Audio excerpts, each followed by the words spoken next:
Hello and welcome to the first episode of A Journey into Digital Assessment from the HEFi Digital Assessment Team at the University of Birmingham. Today's episode is titled, So, What's the Plan? An Introduction to the Digital Assessment Project at the University of Birmingham. I'm your host, Alison Gibson, and I'm the HEFi Digital Lead for Assessment Tools Proof of Concept project for 23-24.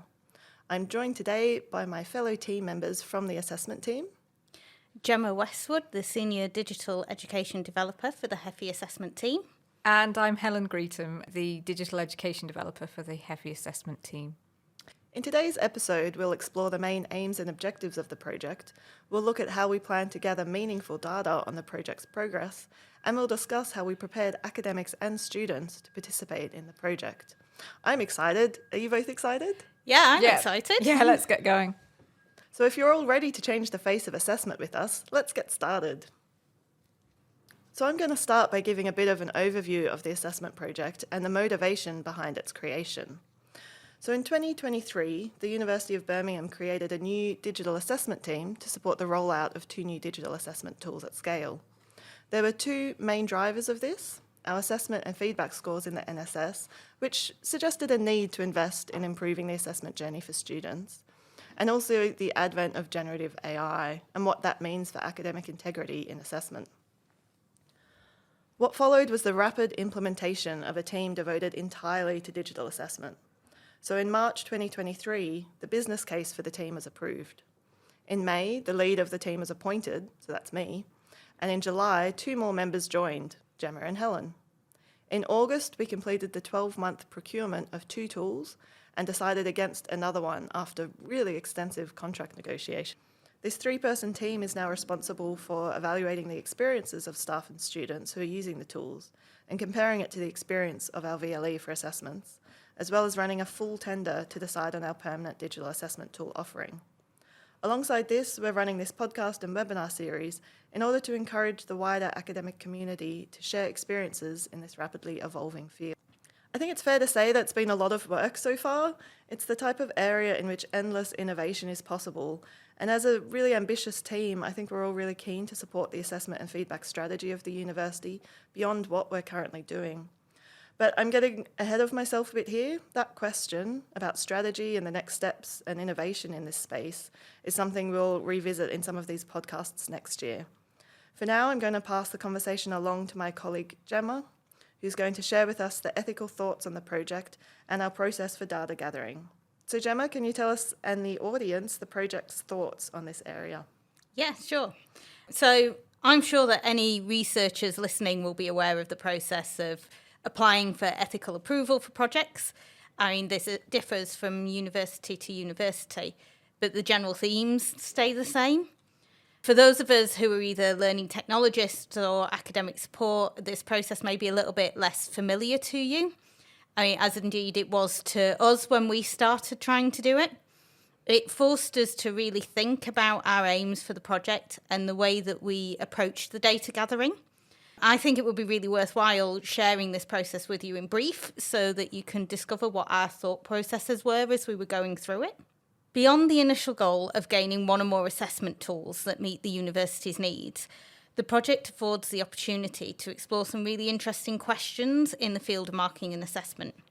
As a team, we identified the following questions as additional areas of research that we thought would become apparent during the process of the project. So things like, how can digital assessment tools be employed to reduce staff workload?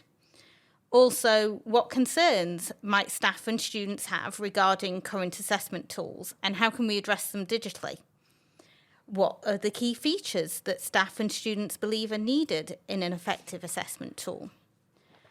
What do students and staff consider effective digital assessment and feedback to look like?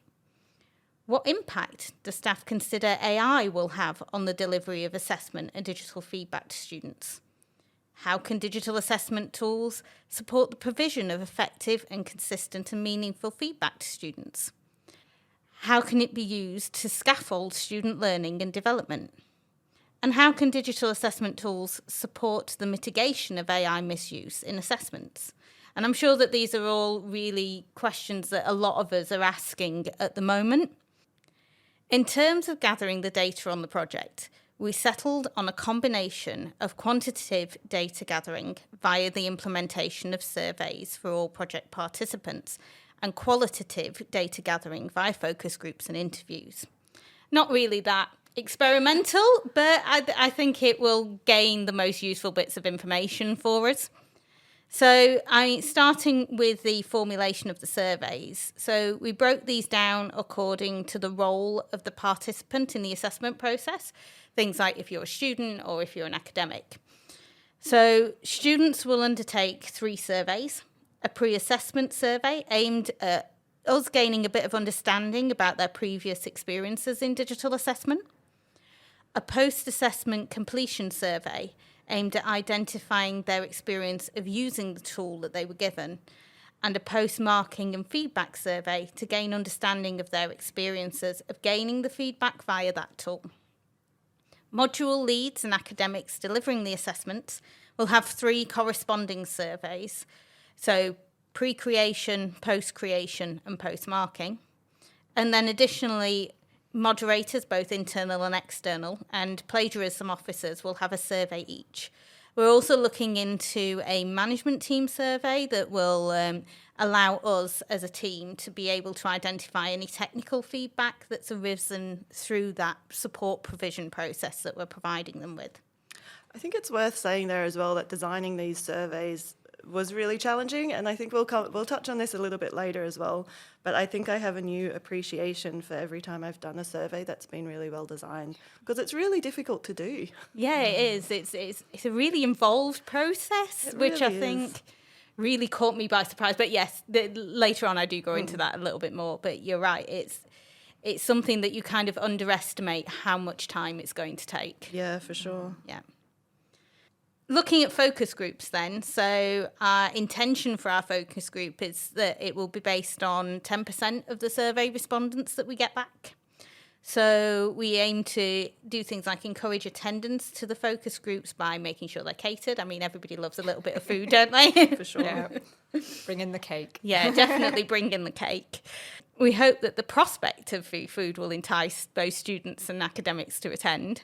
We've also explored the idea of feedback and cake sessions, which I think are fabulous. I mean, who wouldn't turn up for coffee and cake just to give feedback? And we were thinking we might combine the completion of the survey and a focus group together.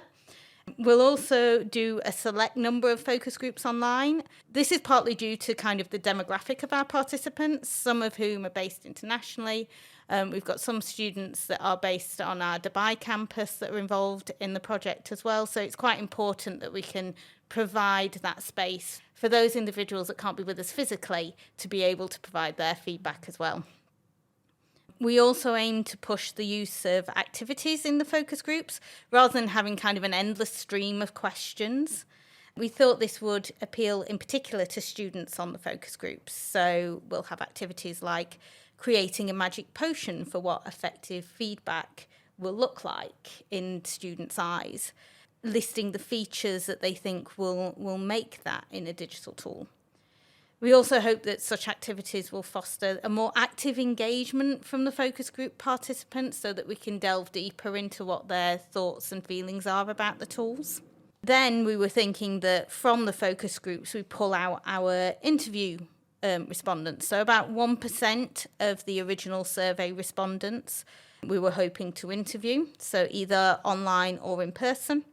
Again, we're going to try and encourage attendance through the use of food and through previous attendance to the focus group. We also look to invite individuals whose responses align with the research aims, those questions that I covered earlier, or those who have an outlying view that we wanted to investigate a little bit further. So I think having outlined that, it's important to consider how we're going to get people to engage. I mean, getting people to engage in the feedback process is notoriously tricky. It's time-consuming for individuals, so making sure that we use what time we've got to the most advantage is really quite important. And we're aware that if we went in with a purely survey-based approach, there are some common issues that can occur in the feedback and may affect the data that we gather. So things like survey fatigue or a form of response bias, such as neutral responding, where people just select the middle option all the way down the survey, or extreme responding, where they go for one extreme or the other. So we hoped that by creating surveys that have branching designs, that it would prevent a little bit of this by spacing out those quantitative data questions with qualitative questions. So we're preventing things like neutral response bias, which you normally get from commonly repeated questions that involve a scaling element, or extreme responding by being able to investigate those responses further through the focus groups and the interviews, so that we can analyse that in a bit more depth and see where that extreme response has resulted from. I think the idea of survey fatigue is really interesting, actually, because I love that we're all so desperate to know what students think, but the only way of knowing that is to endlessly survey them about everything. And so they just get asked questions constantly. And the answers are always so interesting and so valuable, which is why we do it. But yeah, gosh, they must get really tired of filling in endless forms. Yeah, exactly. Sorry, Helen, you were... I mean, yeah, when we sort of sought advice about it, we were even told avoid this time of year because that's when students are really getting bombarded with surveys, which just shows you how much, how many different people are trying to get their thoughts at any given time. Yeah, for sure. Yeah, definitely. There's a definite issue of survey fatigue, I think, among students, and I think the more that we can pull them into more collaborative sessions, we're going to get better feedback just purely from the fact that they're there. But equally, you also have the problem of the students that like to attend those sessions are more likely to be the outlying students who have slightly more extreme views towards what you're surveying. So I don't think that there's a way of avoiding the survey. I think the survey definitely has a place, but I think it's something that shouldn't be used on its own. Yeah, definitely. So the other way that we were going to encourage participation is putting students into a draw for one of 10 £50 vouchers per survey. This has proved really useful in the first survey. We're on to around 180 respondents so far, and the survey's only been out for 3 weeks. So I think that monetary engagement does really help with students if you've got that ability to be able to do that. And again, we're going to entice them into those focus groups via cake and coffee, which I think is great for everybody. It's a shame that the £50 vouchers aren't an option to use with staff surveys. I wonder if that would help engagement with staff, but, we have to keep it to the students. Yeah. We can bribe with food, but not with vouchers. Yes, unfortunately. So overall, I think this approach will provide us with the most meaningful feedback on the tools that we're using, which we can then use to support the case for or against wider application throughout the university. I did say earlier I was going to come back to the building of these surveys. I think it's quite an important thing to think about throughout this whole process is what lessons we're learning at each stage, and to be able to share that with you so that you can apply them yourselves in your own practices. So as part of the creation of the data analysis tools, we learned quite a lot of lessons. I think one important one for those non-seasoned researchers like ourselves, because I'm by no means a seasoned researcher, and I'm sure you guys would agree that you're not either, not at all. is it's never too early to start ethical review. Yeah, I'm almost at the point of agreeing that the project is going to take place. That is where I would start ethical review if I was going to do it again. I think the same can be said with organising the data gathering process. I mean, that goes hand in hand with the ethical review process, really. I found that building those surveys themselves took much more time than I think any of us had originally anticipated. I think part of the thing that slowed us down was navigating the move from those initial tool requirements that we'd set when we were gathering the tools together to building those into actual user surveys and things that could actually be tested and trialled. So to do this, we worked quite closely with the IT team in the university, and we created user stories. So user stories, if you're not familiar with them, is basically a workflow that a particular individual using a tool is going to complete a specific task. Something like, when acting as a student, I can access the platform directly from the VLE without inputting any additional credentials. I mean, that sounds fairly simple in principle, but if you multiply the stories by the number of different users that you're going to have to deal with and the list of requirements, then your workflow just, it skyrockets, it explodes. So to give you kind of a clear idea, so from the initial 75 requirements that we had 143 user stories that were generated, and given more time, I imagine we would have generated a lot more. I'm sure you would agree with that, Helen. Yeah. The limiting factor wasn't that we ran out of user stories. Yeah, the limiting factor was probably time, I would say. Yeah. And how there comes a point basically where time requirements of the project mean that you have to work with what you've got in order for things to be completed on time, in order for surveys to move forward on time, in order for the tools to be launched to academics so that they can be tested. I'm sure Helen would agree with me on this, that those stories felt a little bit rushed. In a way, they also felt as if they were completed too early. We were creating workflow and testing stories when we'd only really just begun to use the tools ourselves, and when academics and students haven't actually tried them. So I think given the opportunity to create them again, it may have been more prudent to create these after the semester one trial, when we had been able to conduct focus groups and interviews, and using those to build the user stories, in which case then the surveys become more about initial requirements and looking at technical specifications, and then gaining kind of a broad initial view in semester one. And then you can deep dive into the assessment process and those practices in semester two. I'm sure, what are your thoughts on this? Yeah, I think it really did need the input of the actual users. I think we actually needed academics to, because a lot of the times I was trying to, IT were asking us, do academics do this? Do they need this? And I was having to draw on like secondhand experience just from having worked at the institution, but it wasn't coming directly from the users. So I think if we did it later, it would be really good to bring in the actual needs rather than kind of our projected view of those needs as people who aren't subject matter experts, I guess. Yeah, exactly. I think part of that as well is that the range of requirements is so extreme across all the colleges, and we're quite lucky in this team in that we have experience working across 4 of the 5 colleges. Maybe 5 of them, because you were in MDS for a little while. I was in MDS for a little while. So we do cover the university quite well, but that kind of depth of knowledge is quite specific, like you say, to the people who are working through those processes on a regular basis.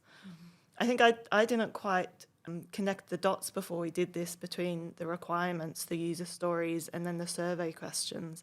And in my head, the surveys were going to be things like, does the tool do what you wanted it to do? And are you happy with it? And would you use it again? But in reality, we've had to go to such detail to make sure that we're meeting the requirements we set out to meet at the beginning of the project. And that's just something that hadn't occurred to me at all. And I think that's something really valuable that IT have brought into this project, because that's how they run their projects. Yeah, I agree. I think had we not had that input, those surveys that we are sending out would probably have been that little bit poorer for it. Yeah, definitely. Yeah. I mean, with all this, of course, hindsight is a wonderful thing. However, it's probably a section that I would definitely think we could improve for any future proof of concept projects. I think the creation of the user stories themselves was hampered a little bit by communication difficulties between the 2 teams. I mean, and that's by no means to suggest that it wasn't cordial, it really was. I think the issues were kind of gaps in knowledge and lack of a common language on both sides, the way that we kind of talk about digital education and the way that IT colleagues talk about IT is not always as aligned as people outside of those two areas necessarily think it is. So this kind of meant that we kind of circled around points a lot, and there was a lot of explanation between what they meant and what we meant about specific individual things or specific tools that we used that they weren't familiar with that would have an impact on the assessment tools themselves, which meant that those user stories experienced several delays, and that in itself had a bit of a knock-on effect on the time that we had to prepare for other aspects of the project launch. So things like creating the surveys from those stories meant that the time to do that was reduced. In the end, we ended up having to put a hard stop on the user stories to ensure that those surveys could be launched on time and to ensure that we could get assessments out to students on time. I think it's really important to point out the hard work put in by that team who were working on that and other aspects of the project, and individuals that actually came in from other teams to act as subject matter experts who kind of dropped what they were doing in their own actual job to support the process of building those user stories, because without that, I don't think we would have gotten launched on time. Yeah, I think those are some really interesting points. I think the relationship between HEFi Digital and IT is a really interesting one. I think we kind of sit in between IT and academics, and we have to kind of interpret IT speak for academics, but then we also have to interpret academic speak for IT, and that's quite a difficult balance sometimes. I think the business analyst we had, Simon Homer, was just so incredibly patient with us. I don't think I've ever seen anyone be so endlessly patient as we were trying to design those surveys. And Karen Francis, our project manager, was also amazing in keeping us all on track. But like you say, those communication issues pop up just because we have different languages that we're using to talk about essentially the same thing. It can be quite difficult. But yeah, like you say, the team just did such a good job to get us all over the line on time, really. Yeah. We were on time. It didn't feel like we would get there, but we did. Yeah, I think despite those delays, I think we are in a really good place, and the launch has gone ahead as we intended it to. It was a bit of a hard slog, but I think we did actually get there. And I don't know about you guys, but I really look forward to seeing the results of that data collection over the next coming months and finding out what students and staff think about not just the tools, but assessment and feedback practices in general.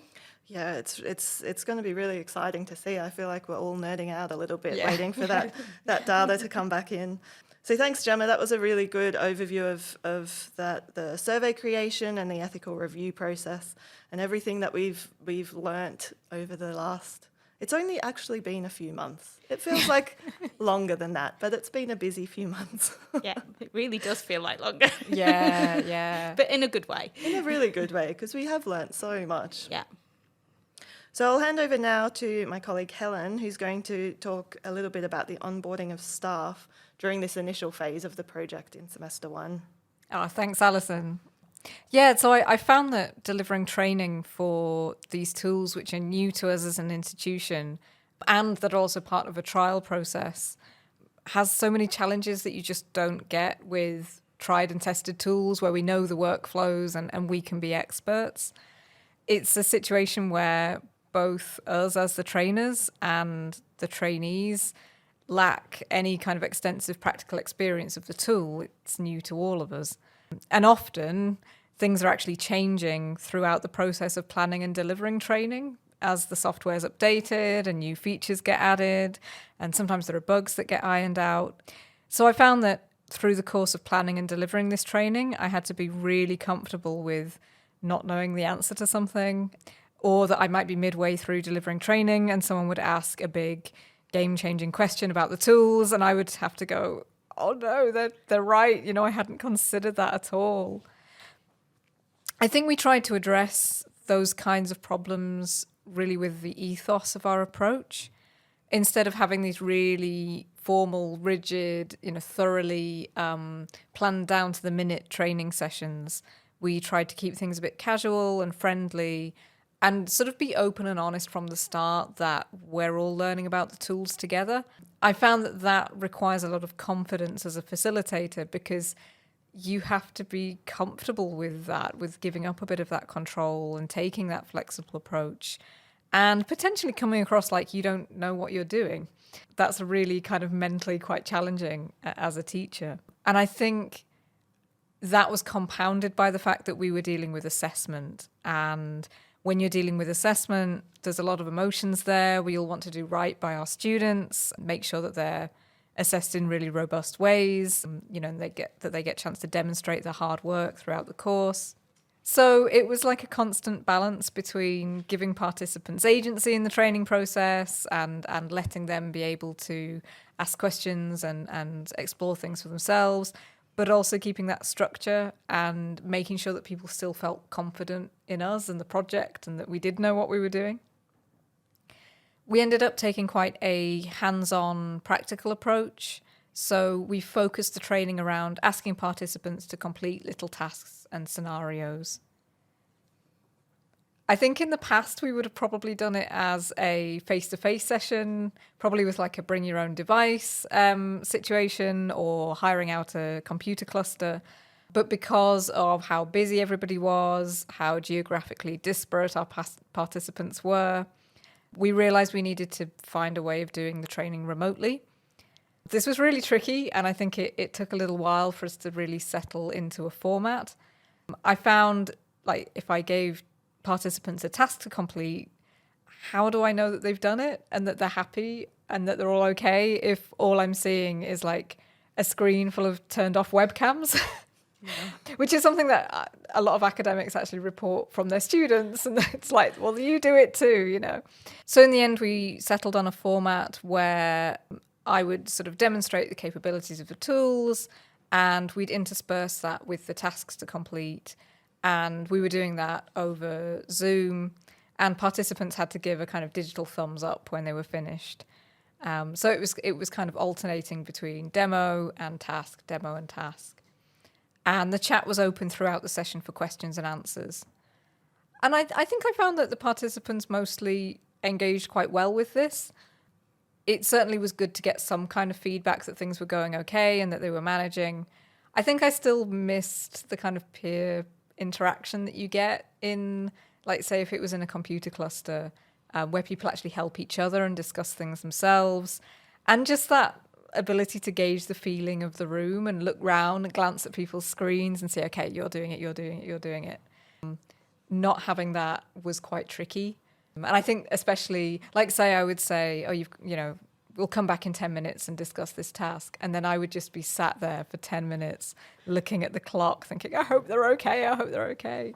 Yeah, I think that was a really good format to settle on for that training. Like you say, it was a bit of trial and error there at the beginning because you were learning the new tools as well, like you say, alongside the participants. But from those trainings that I was in, I think it's a really useful way to do it. And it's one of those, it's almost like a best practice of learning online where you're giving tasks and you're asking for feedback rather than just talking at the people and hoping that they're listening for an hour, which was never going to work. Yeah, I think it's really important that people get using the tools. I know one other thing we had to deal with was the fact that people had loads of questions because things were new, and it was juggling keeping that structure and also wanting people to ask questions. In the end, we ended up kind of deferring any broad questions to the end of the session. So we made sure to always have time at the end for if somebody had a big, maybe something quite specific to their situation kind of question. And we could also use that time to demo other things as requested. And for more kind of quick questions, I know Gemma was always in the chat answering them. And that was great because I could just concentrate on the demo and not having to stop. And that made sure that we kept a time as well, which is really important for people. We also chose to separate the training into two halves. So because we were dealing with assessment, we had one training session that was all about setting up the questions in a tool. And then we had a later session to concentrate on marking them. And I think that did work well to stop people becoming overwhelmed. I think that was the correct approach. You just also had to acknowledge that there would be people who were itching to get ahead, and they would come in with questions about marking in the setup session. So again, that was all about kind of maintaining control a little bit and being able to say to people, well, we'll cover that later, We did also record and distribute the training after the sessions. We also made some little additional screencasts if there were things that couldn't be covered in the main session, or something where somebody caught me off guard and I thought, I don't know, I'll have to look up how you do that, and I can get back to you later, sort of thing. So screencasts were also a really useful tool. I think overall the training is going really well, and I've really enjoyed the way I think it's getting better every time we deliver it, and we're really discovering how to deliver this training remotely and with these tools that are kind of in flux and that we're not familiar with. Yeah, I think the training's been going really well for sure. I think semester 1, like you say, has been quite a steep learning curve, but it's in a nice kind of rhythm now, and it'll be really nice to hit semester 2 knowing what we've learnt so far.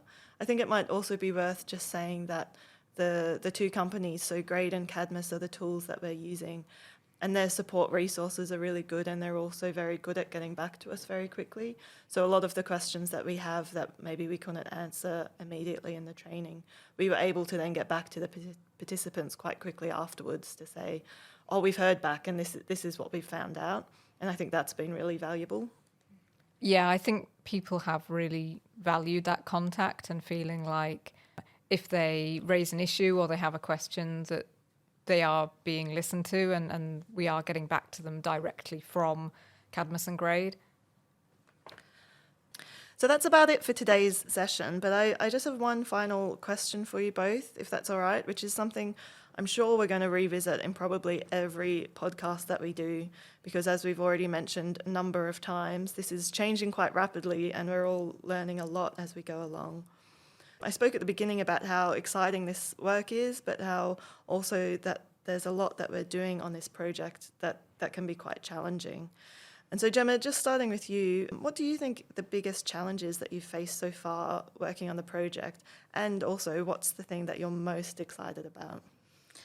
Okay, well, that's a really good question. I think the biggest challenge is probably one that you can guess already from what I mentioned when I was talking about the lessons that we'd learned. I think balancing all of those requirements for the tools and formulating those into testable solutions or the user stories was by far the biggest challenge. Getting those user stories right without having a large amount of user experience to focus on was quite difficult, and in a way could be seen as a little bit counterproductive. Given the lack of user experience data that we had at the point of creating them, I think in a way that made it much harder. And the timescales of the project basically meant that we had to complete them in that way. Striking that balance between assessing what we need to assess and not overloading participants in the process, I would say has also been quite tricky. As I said, we've gotten around this by being quite specific about which users are testing what, and by using branching in Microsoft Forms to allow us to kind of direct certain questions to certain users.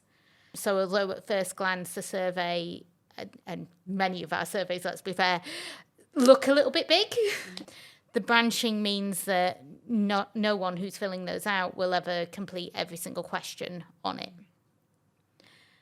In terms of what I'm most excited about, I think that's quite hard because there's so many things that I'm excited about with this project. Yeah. If I really had to choose, I would say it's finding out what the participants think of the tools. I think the sample size for the project is so big in comparison to anything that HEFi's really done before, that the number of respondents provides a really interesting opportunity to see what students and staff think about assessment and digital assessment platforms in general. And it gives us a real chance at adapting our overall assessment and feedback practice to make a really positive change across the university as a whole. And I don't know about you, but if that's not an exciting thing to be a part of, I really don't know what is. Yeah, definitely. It's one of the really lovely things about this project that we can see quite clearly the effect that it's having and is going to continue to have. And what about you, Helen? Same question to you. What's the biggest challenge you faced so far on the project, and also what's the thing you're most excited about? So I think I've sort of hinted at what the biggest challenge, certainly for the training, was. It was kind of picking yourself up and making changes and moving on when things don't go to plan. I think the very, very first training session, I left that thinking that might just be the worst training I've ever delivered, which you both reassured me that it was fine. It was fine. But it's just that kind of feeling of doing something completely new, and there's so many uncertainties. And, I sort of went into it thinking, I know all about this tool. I've, taught myself all about it. And then people ask you questions, you think, no idea. So I think it was just getting beyond that and sort of getting used to the fact that it's hard to judge whether the audience is engaged, whether it's going well. Sometimes that only comes out in the wash a little bit later. But I think that was a really, really valuable experience for me, and it defined the way that the rest of the training happened, because I went away and thought, okay, I need to come up with some way of getting feedback off people. I need to make it more structured. I need to find a way of siphoning off these difficult questions so they don't derail things. So yeah, I think just getting into that rhythm and getting over that initial learning curve was quite challenging, I guess, kind of personally. I think more broadly, I found it's been really challenging making sure that everybody involved in the project is informed, because it's such a big project. It involves students and academics and our colleagues within HEFi as well. We all have really busy lives, and obviously this project's really important to me, but less so to them. It's not such a large part of what they're doing in their everyday lives. So we had to make sure to create lots of different points of communication. So we have a project email, we use Microsoft Teams, we have a mailing list. We're hoping things like this podcast will help people keep informed and engaged. And they all have to be updated and maintained and checked. So I just think that communication when you're dealing with something this size is quite tricky. In terms of what I'm most excited about, I'm really looking forward to when we can begin to share our findings more widely. I've always been really interested as a learning technologist, reading other people's projects, reading papers they've written, going to conferences and hearing people speak about what's going on in their institution. And I've just been really hoping to have an opportunity to do that myself and kind of give back to that broader digital technology community. So I'm really looking forward to this having wider application, both within the institution and externally as well, actually. Yeah, I think that's a really good point. I mean, we don't tend to necessarily think about what we're doing here and how it impacts other institutions elsewhere. So yeah, that's a really exciting point. I kind of want to steal that for myself now. Yeah, because I think we've been doing so much good stuff at the institution, and it's really nice to have a good project that we can take out there, especially since you've done all the lovely ethical review things that are required before you can do that. Yes, we can definitely share this work more widely. I think that's definitely a really good aim of this project, and obviously this podcast series is going to help us do that a little bit as well. No, I completely agree with all the challenges and excitements that you've both expressed. I think seeing how much we've all had to upskill in such a short amount of time has been both challenging and interesting and exciting all at the same time, because we're just learning so much. And I'm sure that will keep coming out as we keep doing these podcasts. So we hope that, like us, you now have a clear idea of what our plan is for undertaking this proof of concept project into digital assessment tools at the University of Birmingham, and that you might be able to see how it can be applied in your own institutions as well. So you'll be able to access this and any previous podcast recordings on our YouTube site. You can follow us at HEFi Assessment. And if you'd like to be kept informed of our future podcasts, please join our mailing list, a link to which can be found on our YouTube page. Join us next time, where we'll be discussing with our colleagues in library services how ongoing support for both staff and students has been provided for the project. This was a University of Birmingham production for the Higher Education Futures Institute.